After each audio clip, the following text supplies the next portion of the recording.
सांगलीमधील श्री अंबाबाई तालीम संस्थेचे अध्यक्ष, पत्रकार संघाचे राज्य संघटक आणि दैनिक जनप्रवासचे समूह संपादक संजय भोकरे यांच्या हत्येचा कट रचल्याचा धक्कादायक प्रकार उघडकीस आलाय। पोलिसांनी हत्येचा कट उधळून लावला आणि 3 जणांच्या मुसक्या आवळल्या। यामधील मुख्य सूत्रधार सचिन आवळे हा पसार झाला।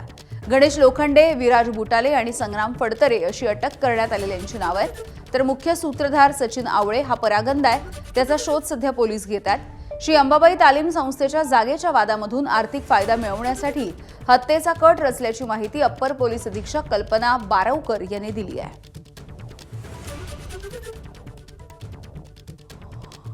अंबाबाई तालीम संस्थेची जागा अंबाबाई तालीम संस्थेकडे ही 50 वर्ष ताब्यात आहे आणि ह्या जागेवरनं कुणीतरी उठतंय आणि ही जागा आमची आहे आणि त्याच्यासाठी सुपारी द्यायची आणि माझ्या हत्येचं कटच आहे। म्हणजे संजय भोकरेंना एकदा ह्याच्यातनं संपून टाकलं की ती संस्था आणि जागा सगळंच ताब्यात घ्यायचं हे षडयंत्र आहे कुणाचं तरी।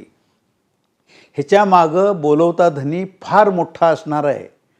कोण ह्याचा राजकीय नेता आहे का आणि कोण आहे मला माहिती, मी कुणावर आरोप करणार नाही, पण एक नक्की आहे की कोणतरी बडी व्यक्ती ह्या सगळ्या आरोपींच्या मागे आहे। पोलिसांनी याचा एबीपी माझा, उघडा डोळे बघा नीट।